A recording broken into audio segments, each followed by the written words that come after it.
గారిని మాట్లాడాల్సిందిగా కోరుకుంటున్నాము.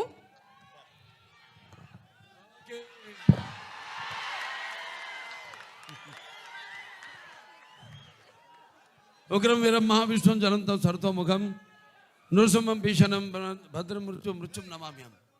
ఇవాళ పొద్దునే ముందు సింహాచలానికి వెళ్ళి లక్ష్మీ నరసింహస్వామి యొక్క ఆశీస్సులు తీసుకుని ఇవాళ స్వాతి నక్షత్రం అంటే ఆ స్వామివారి జన్మ నక్షత్రం కూడా ఇవాళ మా నాన్నగారి జన్మ నక్షత్రం కూడా స్వాతి నక్షత్రం. అంటే కొన్ని వాటికి ఆ భగవంతుడే నిర్ణయిస్తాడు ఏది ఎప్పుడు జరగాలన్నది. నేను చాలా సందర్భాల్లో చెప్పడం జరిగింది. చాలామందిని మహానుభావులు అంటాం, కానీ స్నేహాభిపరిణాశోక్తి ప్రత్యయంత విద్యతే స్వల్పస్య ధర్మస్య తాయితే మయతో భయాత్ అంటాం. అది అందులో ఇవాళ జరిగింది కూడా అదే. ఇవాళ ఆ లక్ష్మీ నరసింహస్వామి నక్షత్రం అయితేనేటి పుట్టిన నక్షత్రం ఉద్భవించిన నక్షత్రం అయితేనే ఆ విష్ణు వంశం. అలాగే మా నాన్నగారి స్వాతి నక్షత్రం అవ్వడం ఏంటి, ఇలా ముందు మన దెబ్బేంటో హిందీ వాళ్ళకి చూపించాం. మొన్న బాంబేలో అంటే ఇంట గెలిచి రచ్చ గెలవమంటారు. ఇంత గెలిచేసాం మా కాంబినేషన్నే వస్తుందంటే ఇప్పుడు రచ్చ గెలిచి అంతే, రచ్చ గెలవడానికి రచ్చ చేసాం. అక్కడ బ్రహ్మాండంగా వాళ్ళు సినిమాని వాళ్ళు మేము రిలీజ్ చేసిన ఘోర ఏదైతే థీమ్ సాంగ్ ఉందో అద్భుతంగా వాళ్ళు దాన్ని ఆస్వాదించారు.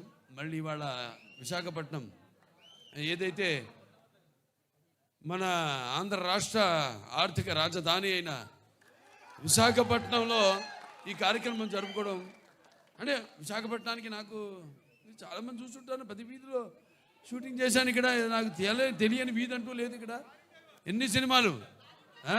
ఈయనేమో గుర్రం మీద నన్ను తీసుకెళ్ళి అప్పుడు అదేది మన లెజెండ్ సినిమాలో 10,000 మంది ఉన్నారు, మీరు చూశారు. అది గుర్రం మీద అద్దం పగలు కొట్టుకుని వెళ్ళడం ఎన్నో. ముందుగా సరే, నాకు ఇంత ధన్యమైన జన్మనిచ్చి నన్ను మీ అందరి గుండెల్లో ఆయన ప్రతిరూపంగా నిలిపినందుకు దైవాంశ సంబుతుడు విశ్వానికే విశ్వ నటన ఎలా ఉంటుందో చూపించిన కారణ జన్ముడు, నా గురువు, నా దైవం, మా తండ్రి గారిన విశ్వవిఖ్యాత నట సార్వభౌమ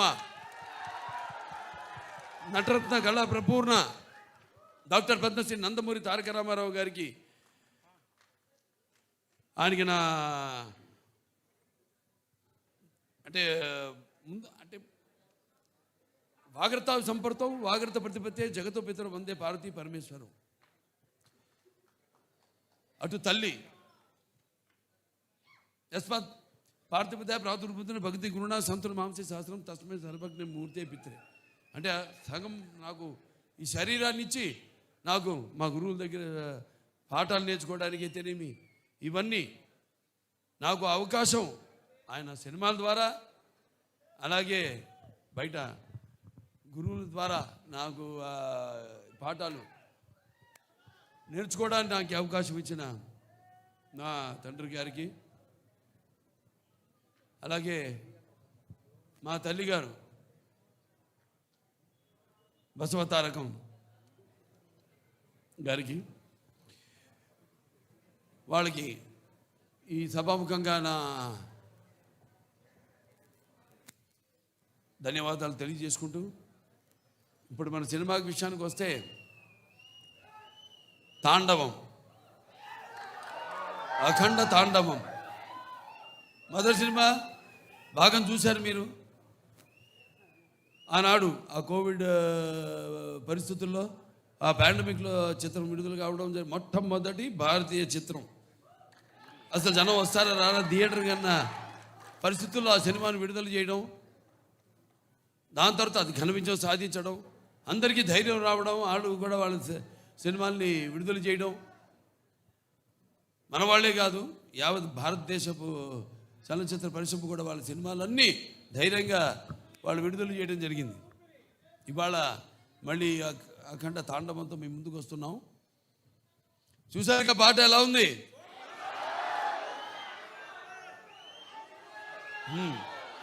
ఇప్పుడు అంటే ఈ సినిమా పాట ఐటమ్ సాంగ్ కాదు ఇది. ఈ సినిమాలో ఈ పాట అనేది ఒక మంచి కుటుంబం వాళ్ళు జరుపుకుంటున్న ఒక పండగలో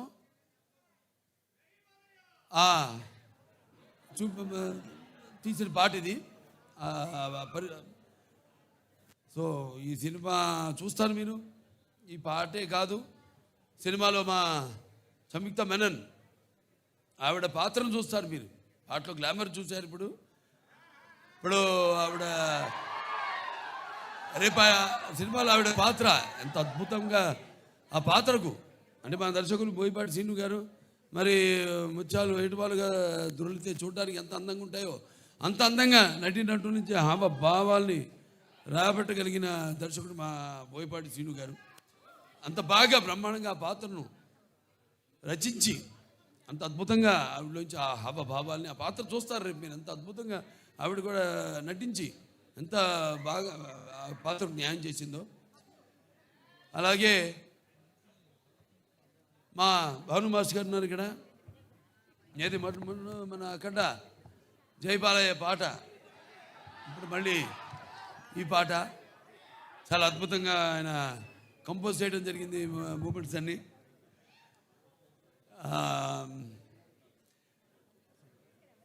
ఇక మా మ్యూజిక్ డైరెక్టర్ నందమూరి తమన్ నాకు చెప్పక్కర్లేదు, అది ఆయనే చెప్తాడు. ఆయన చెప్తేనే బాగుంటుంది. ఆయన గురించి ఆయనే చెప్పుకుంటే బాగుంటుంది. ఎందుకంటే పూర్వకాలం ఇప్పటికీ పాపం నిద్రలేని రాత్రులు ఎన్ని గడుపుతున్నాడు. అదే ఒక సమిష్టి కృషి. ఒక సినిమా అంటే ఒక 2 చేతులు కలిస్తేనే చప్పుడు అవుతుంది, శబ్దం వస్తుంది. అలాగే అందరి ఈ కలయిక. ఈ చూస్తారు రేపు సినిమా చూశాక మళ్ళీ మాట్లాడతాను మీతో ఆ సినిమా గురించి, అక్కడ తాండవం గురించి. అంటే శివుడి ఆజ్ఞ లేనిదే చీమ కూడా కుట్టదంటారు.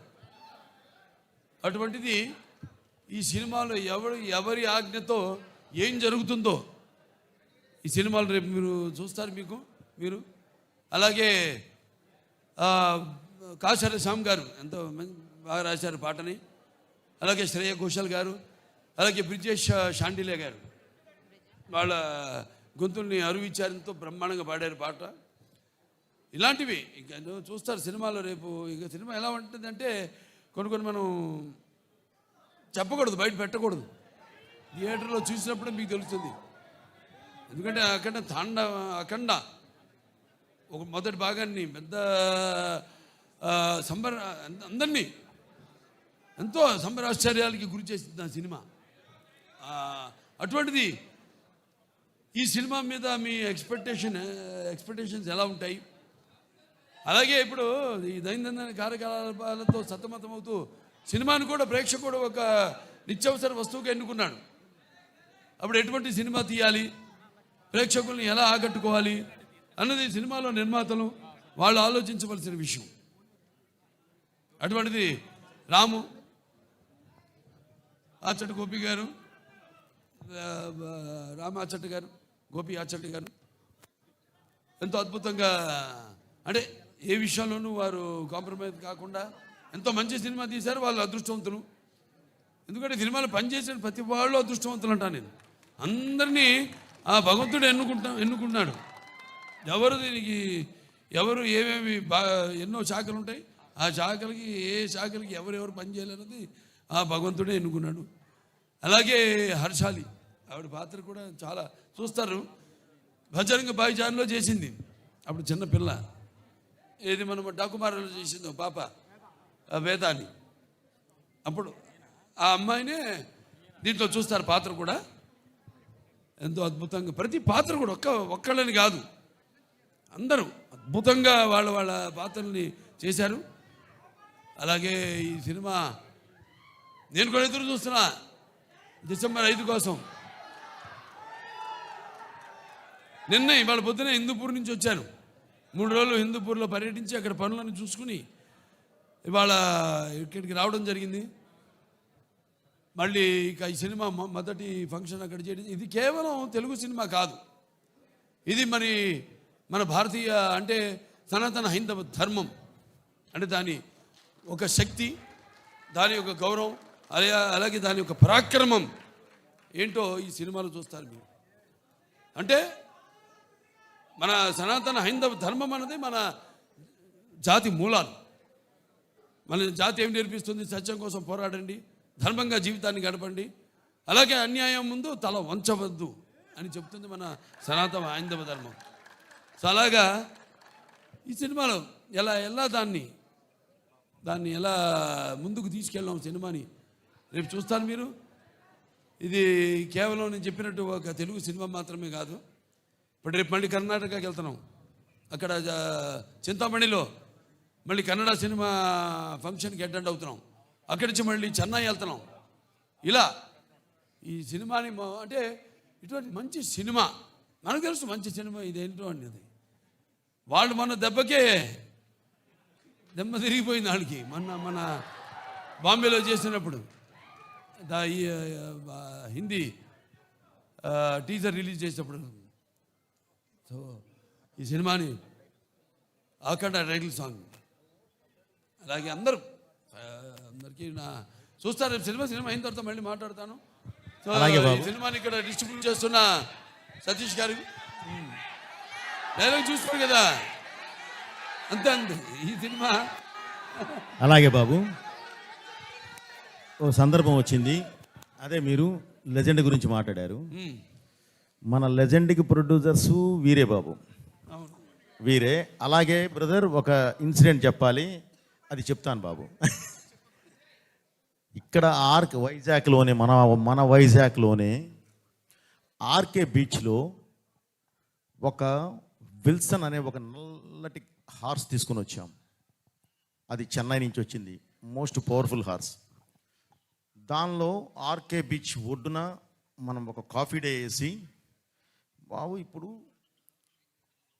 మనకు సంబంధించిన విలన్ వాడు అలా వెళుతున్నాడు, అసలు ఎలా వెళ్ళాలంటే AK-47 గుద్దితే వాడు కింద పడాలి అన్నాను. అని అంటే సరే వెళ్దామండి, ఎలా వెళ్దాం అన్నాడు. ఎలా వెళ్దామంటే లేదు బాబు ఇదిగో హార్స్, ఇది ఎక్కి వెళ్తుంటే ధన్మని ఆడపిల్లలు అడ్డం వస్తే తప్పించి కాఫీ డే నుంచి వెళ్ళిపోతారు, గ్లాస్ బ్రేక్ చేసుకుని వెళతారు అన్నాం. అప్పటికే ఒరిజినల్ గ్లాస్ ఫిట్ చేసి ఉంది, వెళ్తారు అన్నాను. వెళ్ళిపోదాం అన్నారు. వెళదాం సరే బాబు, ఒక నిమిషం అది షుగర్ గ్లాస్ పెట్టి అవసరం లేదండి గుద్దేద్దామా బాబు, ఒక్క నిమిషం ఆగు, సరే గుద్దుదామని చెప్పి వెళ్ళి ఏదో చిన్న కావాల్సిన సెక్యూరిటీకి కావాల్సిన ఏ కావాలో అవి తీసుకొని వదిలితే హార్స్ 110 కిలోమీటర్ స్పీడ్తో వెళ్ళి కొడితే 40,000 మంది 5 నిమిషాలు క్లాప్స్ కొడుతూనే ఉన్నారు. సో ఆ రోజు అది ఏమనాలి, సినిమా కోసం తపన, అది మూర్ఖత్వం కాదు, సినిమా కోసం తపన, రియల్గా చేస్తేనే వస్తుంది అనే ఒక ఇది. బోయపాటి కూడా ఉన్నాడు, దానికి కావాల్సిన క్యార కూడా తీసుకుంటాడు అని ఆయనకుండే నమ్మకం. వీటన్నిటితో ఆ రోజు షార్ట్ చేసాం. ఈరోజు బాబు మీరు లెజెండ్ అని ఎత్తితే అది చెప్పబుద్ధి అయింది. అది 110 కిలోమీటర్ స్పీడ్తో వెళ్ళి గుద్దేసి బయటికి వెళ్ళిపోయింది. 40,000 మంది 5 నిమిషాలు కొడుతూనే ఉన్నారు claps. Okay, I felt very happy బాబు. అలాంటి మూమెంట్స్ మనకి చాలా ఉన్నాయి. ఈ సినిమాలో అయితే అసలు లెక్కే లేవు. రేపు మీరు చూస్తారు, చూసిన తర్వాత చెప్తారు. వస్తుంది బ్రదర్. ఈరోజు యాక్చువల్లీ ఈ సందర్భంగా డైలాగు అన్నీ మాట్లాడేవాళ్ళమే, కానీ ఎందుకు ఆగామంటే బ్రదర్, ఈరోజు మనం కమర్షియల్గా ఒక మంచి మాస్ సాంగ్ మీ ముందుకు తీసుకొచ్చాం. ఓకే, ఇప్పుడు వేదం గురించి, ఇప్పుడు ధర్మం గురించి, ఇప్పుడు ఈ దైవం గురించి మేము దాని మీదకి వెళ్ళటం కరెక్ట్ కాదు అన్న ఉద్దేశంతో ఆగడం జరిగింది. అందుకని బాబు గారు కూడా స్లోగా 1 by 1 మాట్లాడుతున్నారు. అది థ్యాంక్ యూ బ్రదర్. అందరికీ థ్యాంక్స్. ఇక్కడికి వచ్చిన పాత్రికేయులకి, ప్రింట్ అండ్ ఎలక్ట్రానిక్ మీడియా, నా అభిమానులు, భావస్థరాణి జన్మాంతర సౌహృదాన్ని అంటాను. అంటే పోయిన జన్మలో మనకున్న అనుబంధంతో, మనకున్న పరిచయాలతో ఈ జన్మలో ఒకళ్ళిద్దరిని పొందొచ్చు, అప్పుడు ఒక 100 మంది ఉండొచ్చు. కానీ ఇన్ని వేల లక్షల కోట్ల మంది అభిమానులు పొందడం అంటే అది ఏ జన్మల అనుబంధమో, ఏ విడదీయలేని అనుబంధమో అని నాకు అనిపిస్తూ ఉంటుంది. సో చెప్పాము బాబు, ఇప్పుడు రిలీజ్ చేసింది మంచి పాట, ఐటమ్ పాట కాదు ఇది, సినిమాలో చూస్తారు. ఈ పాట ఏ సందర్భంలో వస్తుందో మీరు చూస్తారు రేపు. ఏ రుణానుబంధము కూడా అనిపిస్తుంది నాకు. సో కాబట్టి బాబు ఇది సంతోషంగా మీరంతా ఇక్కడికి వచ్చినందుకు ఓకే ఉంటాను. Thank you. అలాగే ఇక్కడ శ్రేయస్ మీడియా వాళ్ళకి నా అభినందనలు తెలియజేసుకుంటాను. నా ప్రతిదీ కార్యక్రమం కూడా వాళ్ళే చేస్తారు, చాలా బాగా చేశారు. అలాగే ఇక్కడ పోలీస్ డిపార్ట్మెంట్ వాళ్ళకు కూడా నా మొత్తం అంత టీం తరఫున మా కృతజ్ఞతలు తెలియజేసుకుంటున్నాను. అలాగే ప్రెస్ వారికి కూడా నా కృతజ్ఞతలు తెలియజేసుకుంటున్నాను. So thank you Balebabu.